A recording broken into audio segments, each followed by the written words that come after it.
Welcome students आज के जो मेरा सेशन है वो इकोनोमेट्री को लेकर है। आज हम इकोनोमेट्री में जो बात करने जा रहे हैं बेसिकली देखिए, आज हम बात करेंगे सिमुल्टेनियस इक्वेशन यानी सिमुल्टेनियस इक्वेशन मेथड जो कि यूज किया जाता है इकोनोमेट्री में।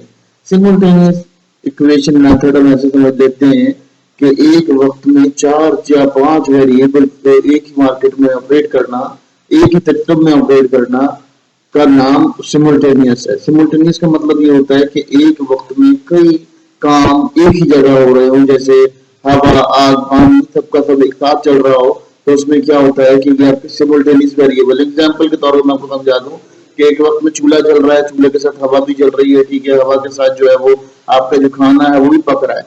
तो क्या हो रहा है, ये तमाम चीजें सिमुल्टेनियस वे के अंदर आपके पास यूज की जा रही हैं, आप इसको इस्तेमाल कर रहे हो।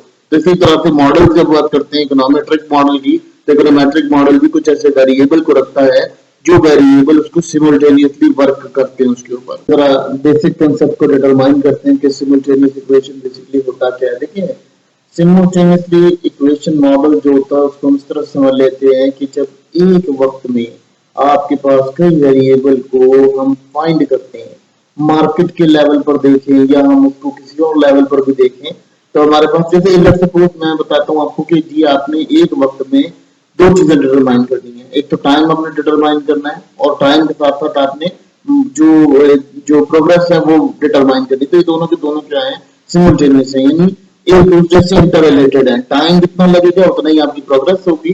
टाइम और प्रोग्रेस जो है वो दोनों के दोनों एक दूसरे से इंटर रिलेटेड है। इसी तरह जब हम इक्वेशन मॉडल में देखते हैं, यानी मार्केट के मॉडल में देखते हैं, मार्केट इक्विलिब्रियम मॉडल में देखते हैं, तो वहाँ सप्लाई और डिमांड दोनों एक दूसरे के आमने सामने होते हैं। तो क्या होता है कि हमें सप्लाई जब होगी तो सप्लाई के साथ डिमांड भी इंक्रीज होगी, दोनों वेरिएबल एक दूसरे से बहुत ज्यादा इंटर रिलेट करते हैं, यानी एक दूसरे पर बहुत डिपेंडेंट होते हैं। तो यही सिमुल्टेनियस इक्वेशन का बेसिक कंसेप्ट बनता है कि सिमुल्टेनियस इक्वेशन वो होती है जहां पर आपके पास बहुत सारे वेरिएबल्स को आप वेरीफाई कर रहे हो। स्टूडेंट, जब हम कोई इकोनोमेट्रिक मॉडल को लेते हैं तो उसमें कुछ आइडेंटिफिकेशंस करते हैं। कैसे आइडेंटिफिकेशंस करते हैं कि हमने उसे वेरीफाई करना होता है कि हमारा जो मॉडल है वो किस तरह से काम करेगा मार्केट के अंदर। तो ये बहुत इंपॉर्टेंट एस्पेक्ट होता है जो हम सिमुल्टेनियसली फाइंड करते हैं। क्या करते हैं, सिमुल्टेनियसली डिफाइन करते हैं। तो हमें आइडेंटिफाई हो जाता है कि हमारा ये मॉडल जो है प्रॉपर काम कर रहा है, इसके जो वेरिएबल्स हैं वो बिल्कुल डिटरमाइंड है, हम उसको प्री डिटरमाइन नहीं कर सकते, वो यूनिकली डिटरमाइन करता है हमारे किसी भी वेरिएबल को। तो ये सिमुल्टेनियस इक्वेशन मॉडल का एक खासियत होती है। और इसकी वजह से क्या होता है कि सिमुल्टेनियस इक्वेशन मॉडल को हम ब्रीफ कर पाते हैं। देखिए, कोई दो चीजों का, कोई दो वेरिएबल्स का हम उसको कोलैब करना चाहें, दो वेरिएबल को मिलाना चाहें, तो वो जो मिलाप है दो दो वेरिएबल का, वो कुछ इस तरह से हो कि हम उसके अंदर, दोनों के अंदर कोई ऐसी आइडेंटिकल टर्म्स रखें जिससे हमें ये समझ में आ जाए कि ये कोई अलग सिस्टम पर बात हो रही है, ये अलग इकोनॉमिकल वैल्यूज के ऊपर बात हो रही है। ठीक है, तो ये कंडीशन यहाँ डिस्कस की जाती है आइडेंटिफिकेशन के अंदर। स्टूडेंट, तब हम बता देते हैं कि एस्टिमेशन मॉडल्स जो हैं वो बहुत सारे टाइप्स के होते हैं। जैसे कि हमने जहाँ देखा लीस्ट स्क्वायर मॉडल होता है, ठीक है, फिर two least square model, two equation least square model होता है। फिर उसके बाद अगर हम बात कर लेते हैं तो एक फुल इंफॉर्मेशन मॉडल होता है। ठीक है, इसी तरह से बहुत सारे मेथड्स होते हैं जो हम स्टिमुलेशन को फाइंड करने के लिए करते हैं। ठीक है, तो ये तमाम मॉडल्स क्या करते हैं, ये तमाम मॉडल्स आपकी एस्टिमेशन वेरिएबल को करते हैं। इसमें सबसे इंपॉर्टेंट मॉडल जो होता है वो टू लीस्ट स्क्वायर मॉडल होता है। टू लीस्ट स्क्वायर मॉडल का मतलब ये होता है कि वो दो इक्वेशंस को रखता है और दो इक्वेशन के ऊपर अपना सारा का सारा बर्डन या अपना सारा का सारा जो उसकी रिजल्ट होता है उसको डिपेंडेंट रखता है।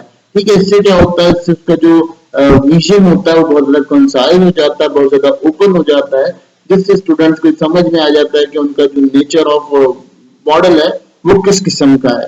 और इससे बड़ा इनको सामना करना पड़ता है कि इनको जब अलग अलग कोई वेरिएबल हो मुख्तलिफ किस्म के, तो उनको आइडेंटिफाई करने में बहुत आसानी हो जाती है, उनकी आइडेंटिफिकेशन बहुत आसानी हो जाती है, उनकी वेरिफिकेशन बहुत आसानी से कर लेते हैं स्टूडेंट, और बहुत ज्यादा तरीके से उसको वो वैल्यू भी कर सकते हैं। देखें, इसमें सिंपल सी बात ये समझ लीजिए कि जब आपके पास कॉमन मेथड हम देखते हैं तो उस कॉमन मेथड में टू इक्वेशन मेथड हमें बिल्कुल सही मिलता है कि एक इक्वेशन से दूसरे इक्वेशन का क्या रिलेशनशिप होगा वो हमें बेहतरीन तरीके से फाइंड करने की यहाँ मदद मिलती है और उसको मदद कर पाते हैं। इसका दूसरा जो मेथड होता है वो 3 स्टेज मेथड होता है। 3 स्टेज मेथड के अंदर हम ये कर लेते हैं कि हम करते ये हैं कि हम एक इंडोजीनियस वेरिएबल को देते हैं। इंडोजीनियस वेरिएबल क्या होता है? जो आपका इंटरनल वेरिएबल होता है, यानी जो आपके मॉडल के अंदर से एक वेरिएबल निकल रहा होता है, वो इंडोजीनियस वेरिएबल होता है। उस इंडोजीनियस वेरिएबल को हम उठाते हैं, पिक करते हैं और उसके बाद हम उसको किसी ऐसी इक्वेशन में रिप्लेस करते हैं जिससे हमें फर्स्ट इक्वेशन की वैल्यू तो मिलती है, लेकिन हमें उससे अनदर इक्वेशन बनाने में मदद मिलती है जो हमारी फाइनल इक्वेशन की सूरत में सामने आ जाती है। उससे हमें क्या फायदा होता है? उससे हमारा जो लेवल ऑफ डिस्कशन होता है कि हम किस बारे में डिस्कशन कर रहे हैं, वो डिस्कशन हमारी क्लियर हो जाती है।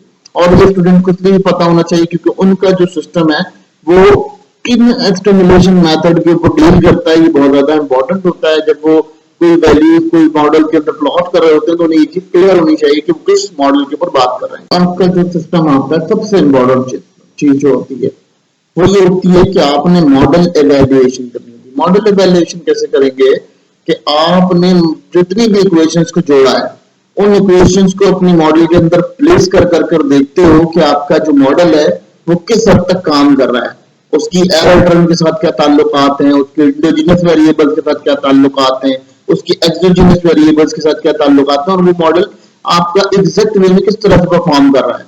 आप उसकी परफॉर्मेंस को एवेल्युएट करने के लिए क्या करते हो कि मॉडल एवेल्युएशन करते हो कि आपका जो मॉडल है वो कितनी अच्छी परफॉर्मेंस कर रहा है।